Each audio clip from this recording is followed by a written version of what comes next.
বাংলাদেশে প্রেমের সংজ্ঞা নিয়ে যত কথা হয় তত বিভ্রান্তি আর অন্য কোথাও হয় না। মেয়েরা বলে আমি টাকার জন্য প্রেম করি না, ছেলেরা বলে আমি মেয়েকে ভালোবেসেছি নিঃস্বার্থভাবে।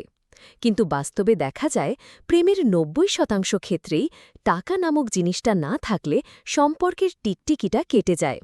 একটা ছেলেকে কল্পনা করুন, সে দেখতে সুন্দর, রোম্যান্টিক, প্রতিদিন কবিতা লিখে মেয়েকে পাঠায়। কিন্তু তার হাতে যদি টাকা না থাকে, ডেটের খরচ, গিফটের খরচ, মোবাইল রিচার্জের খরচ এগুলো যদি সে না দিতে পারে, তাহলে মেয়েটা কতদিন টিকে থাকবে? ১ মাস, ২ মাস, তারপরই সম্পর্ক শেষ। অন্যদিকে আরেকজন ছেলেকে ধরুন, সে দেখতে খুব একটা সুদর্শন নয়, রোম্যান্স বোঝে না, ঠিকমতো চ্যাট করতেও পারে না। কিন্তু সে যদি গাড়ি চালিয়ে মেয়েকে নিতে আসে, হাতে দামি ঘড়ি পরে, জন্মদিনে দামি গিফট দেয়, তাহলে মেয়েটা কেমন করে যেন অটোমেটিক প্রেমে পড়ে যায়। তাহলে প্রশ্ন হল, আমাদের দেশে প্রেম কি সত্যি ভালোবাসার জন্য হয়, নাকি কেবল টাকার শক্তির জন্য? বিদেশে প্রেম মানে একসাথে বেড়ে ওঠা। ওখানে ছেলেও কাজ করে, মেয়েও কাজ করে, কেউ কাউকে আর্থিকভাবে ডমিনেট করে না।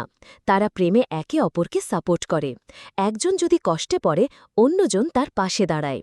কিন্তু বাংলাদেশে প্রেম মানেই হল, তুমি আমাকে কি দিলে, তুমি আমাকে কোথায় নিয়ে গেলে, তুমি আমাকে কি গিফট কিনে দিলে। অন্যদিকে ছেলেরা ভাবে আমি এত টাকা খরচ করলাম, এখন তো মেয়েটা আমার হয়ে যাবে। ফলাফল, ছেলেরা ভাবে টাকা খরচ করা মানে প্রেম নিশ্চিত। আর মেয়েরা ভাবে যে ছেলের হাতে টাকা নেই তাকে দিয়ে সংসার হবে না। মেয়েরা বলে আমরা শুধু ভালোবাসার জন্য প্রেম করি, কিন্তু সেই মেয়েরাই বেকার ছেলেকে নিয়ে বেশি দিন থাকে না। ছেলেরা বলে আমরা সত্যি ভালোবেসেছি, কিন্তু সেই ছেলেরাই ভাবে টাকা খরচ করলে শারীরিক সম্পর্ক পাওয়া যাবে। অর্থাৎ দুই পক্ষই মুখে একরকম কথা বলে আর ভেতরে ভেতরে টাকার হিসাব কষে। তাহলে প্রেমের আসল সত্যটা কি?